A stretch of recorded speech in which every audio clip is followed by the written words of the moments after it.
Hi, I'm Alex Crespo, the author of St. Juniper's Folly, out now from Peachtree Teen, and I'm going to read you the first chapter of the book.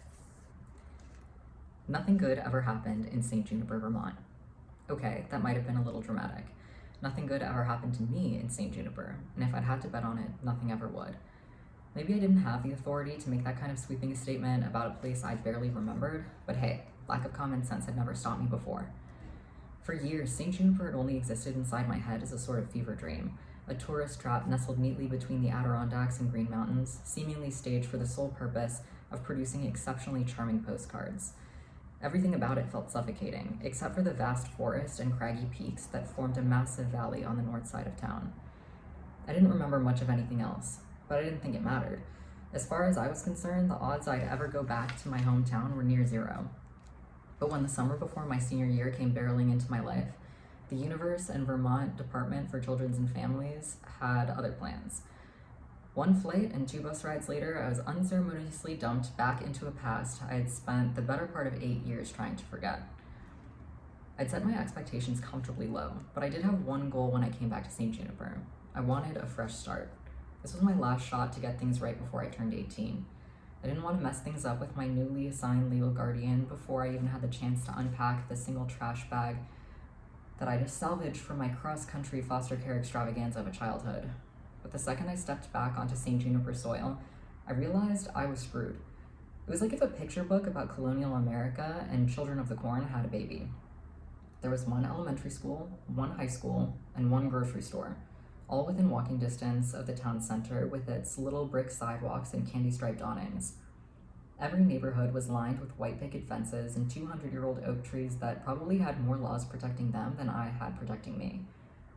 I was about 80% convinced that the adults in St. Juniper had been beamed in by aliens or planted by the government because I refused to believe that anyone would live there of their own free will.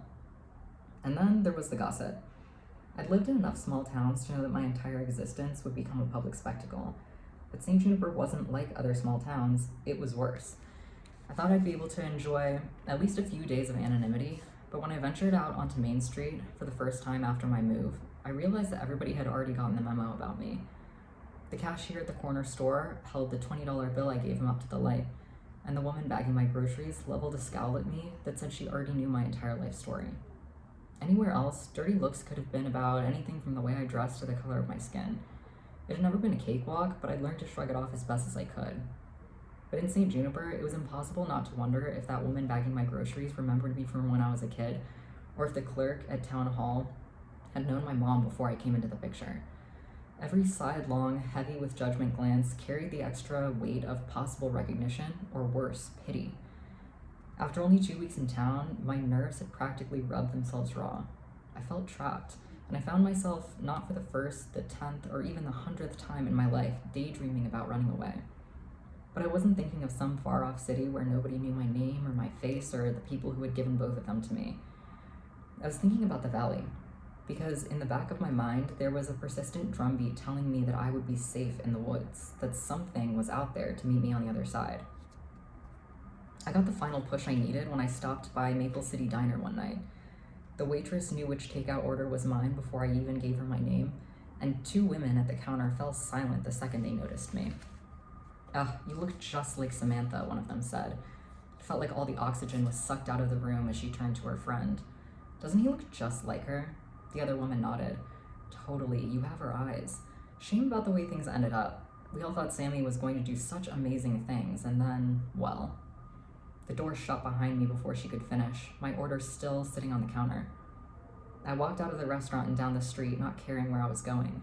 I didn't want to be seen, I wanted to disappear. So even when the sun set beyond the pines, when the sidewalk gave way to grass and the grass gave way to the forest floor, I kept walking. I couldn't help but wonder if my biggest mistake was wanting too much, from St. Juniper, from my ridiculous pipe dream of a fresh start. I wanted so badly to have a future that didn't look exactly like what everyone else expected it to be.